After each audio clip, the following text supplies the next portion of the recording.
কলকাতায় যথাযোগ্য মর্যাদায় পালিত হলো আন্তর্জাতিক মাতৃভাষা দিবস। শনিবার সকাল 10:30টায় বেলেঘাটা বিল্ডিং বাজার সংলগ্ন বিবেকানন্দ পার্কে বাংলা পক্ষের কলকাতা সাংগঠনিক জেলার উদ্যোগে ভাষা শহীদদের প্রতি শ্রদ্ধা জানিয়ে মাল্যদান ও পুষ্প অর্পণ করা হয়। উপস্থিত ছিলেন সাংগঠনিক সম্পাদক কৌশিক মাইতি, জেলা সম্পাদক সৌম্য বেরা এবং সহ সম্পাদক সুরজিৎ সেনগুপ্ত ও দপ্তর সম্পাদক সৌগত মজুমদার সহ অন্যান্য সদস্যরা। বক্তারা জানান, মাতৃভাষায় অধিকার প্রতিষ্ঠায় গত 17 ফেব্রুয়ারি থেকে রাজ্যের বিভিন্ন দপ্তরে বিক্ষোভ ও স্মারকলিপি প্রদান কর্মসূচি চলছে। বাংলায় পরীক্ষা বাধ্যতামূলক করা, সর্বত্র বাংলায় পরিষেবায় নিশ্চিত করা এবং বাংলাভাষীদের হেনস্থার বিরুদ্ধে প্রতিবাদ এই আন্দোলনের মূল দাবি। ভাষা আন্দোলনের ঐতিহাসিক প্রেক্ষাপট তুলে ধরে নেতৃবৃন্দ স্পষ্ট করেন, 21 ফেব্রুয়ারি শুধুমাত্র একটি দিন নয়, মাতৃভাষা রক্ষার লড়াই 365 দিনের। আমার আগে এখানকার বাংলা পক্ষের সাংগঠনিক সম্পাদক, জেলা সম্পাদক, সহ সম্পাদক সবাই বক্তব্য রেখেছেন এবং আপনারা সকলেই মোটামুটি যা বলার ওনারা বলে দিয়েছেন। আমি এটুকুই বলবো যে আমাদের, যেটা ওনারাও বলেছেন, যে আমাদের এই লড়াই একদিনের নয়, এটা ভাষা দিবসের লড়াই নয়, এটা আমাদের সারা বছর প্রত্যেকটা দিনের লড়াই, বাঙালির অস্তিত্বের লড়াই। একটা জিনিস আমি সবাইকে খেয়াল করতে বলবো, যে এই যে হিন্দি সাম্রাজ্যবাদ, কখনো ভেবে দেখেছেন হিন্দি সাম্রাজ্যবাদ বেছে বেছে কেন বাঙালির পেছনে লাগলো?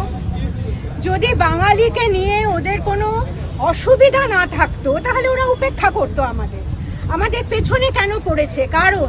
কারণ ওরা জানে যে বাঙালির যা শক্তি, বাঙালির যা হিস্ট্রি, যা ইতিহাস, সেটা ওদের কাছে ভয়াবহ।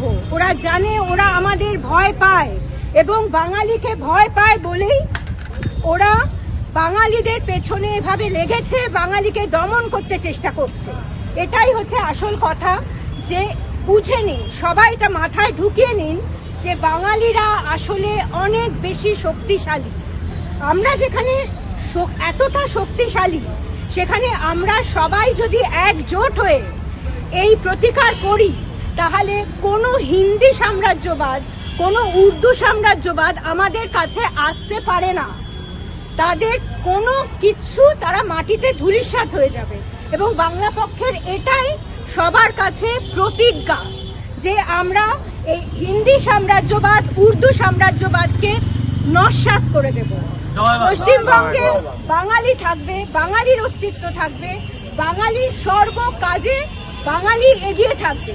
আগে যেমন ছিল বাঙালি সর্বোচ্চ আসনে ছিল, আমরা আবার বাঙালিকে সর্বোচ্চ আসনে স্থান দেব দেব দেব। আমরা বাঙালি জাতি, তাই এখানে দেখতেই পাচ্ছেন, আমরা বলেই দিচ্ছি, মোদের গৌরব মোদের আশা, আমরি বাংলা ভাষা। এই ভাষারই জন্য অনেকবার, বহুবার বাঙালি জাতি কিন্তু রক্তক্ষয়ী হয়েছে। আজও এই আন্দোলন চলছে। বারে বারে যেভাবে বাঙালির ওপরে, বাংলা ভাষার ওপরে, বাংলার মাটিতে হিন্দি বা উর্দুর আগ্রাসন চলছে, তার বিরুদ্ধে বাংলা পক্ষ লড়াই চালিয়েছে।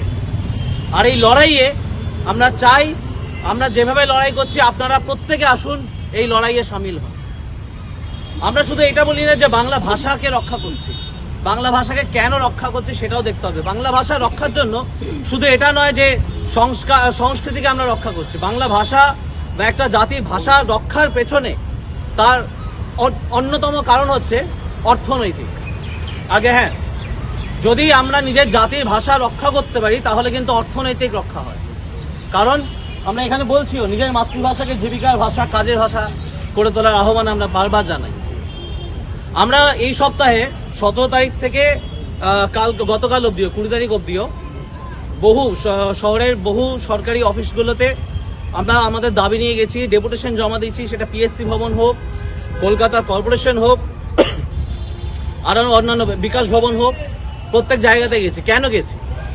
কারণ আজকের দিনে বাংলার মাটিতে যখন সরকারি চাকরি পরীক্ষা হয়, সেখানে কিন্তু বাংলা ভাষার পেপার বাধ্যতামূলক হয় না। আমি নিজে পুনেতে থাকি, সেখানে মহারাষ্ট্রের মুম্বাই বা পুনে শহরে, সেখানে মিউনিসিপ্যাল কর্পোরেশনে যদি আপনি চাকরি করতে যান, আপনাকে মারাঠি ভাষা লিখতে পড়তে জানতে হবে। গুজরাটে গত বছরে সেখানে মেট্রো রেল ভবনের, মানে মেট্রো রেলের চাকরি বেরিয়েছিল, সেখানে গুজরাটি ভাষা বাধ্যতামূলক ছিল। উড়িষ্যাতে, সেখানে উড়িষ্যায় কনস্টেবল পরীক্ষার ফর্ম বেরোয়, সেখানে লেখা থাকে ক্লিয়ার ভাবে যে 1 থেকে 10 অবধি উড়িয়া ভাষা বাধ্যতামূলক থাকতে হবে এবং সেখানে ভাষা পরীক্ষায় উড়িষ্যা ভাষায় লেখা পড়া এবং জানাটা বাধ্যতামূলক আছে। কিন্তু আমাদের রাজ্যে নেই। কেন? আমার বাড়ি বা তোমার বাড়ি আমার বাড়ি ধর্মশালা, এটা তো চলতে পারে না।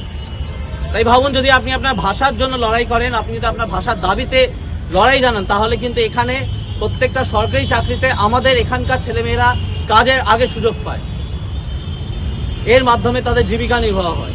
আমরা বলি এই ফুটপাথগুলো যা কিছু আছে, সেই ফুটপাথ হোক, টেন্ডার হোক, যাবতীয় যা কিছু, সেখানে আগে বাঙালির অধিকার থাকবে, বাঙালির ভূমি সন্তানদের আগে সংরক্ষণ দিতে হবে। কেন? কারণ যখন এই শহরে বাঙালি ভাষার মাধ্যম দিয়ে আপনার জীবিকা হবে, তখনই কিন্তু বাঙালি জাতি অর্থনৈতিক দিক থেকে বল পাবে। আমরা সরকারি চাকরি হোক, বেসরকারি চাকরি হোক, ব্যবসা হোক, সবকিছুতে তাই বাংলা ভাষা বাধ্যতামূলক করতে চাই এবং বাঙালি ভূমি সন্তানদের, সেই ভূমি সন্তানদের মধ্যে বাঙালি রয়েছে, কোচ রয়েছে, সাঁওতাল ভাইরা রয়েছে, আদিবাসী রয়েছে, তাদের সবার এখানেই যেন সংরক্ষণ হয়, এটা আমরা চাই। আন্তর্জাতিক মাতৃভাষা দিবস এবং আন্তঃরাষ্ট্রীয় মাতৃভাষা দিবস দুটোই জাতির একক হলো ভাষা।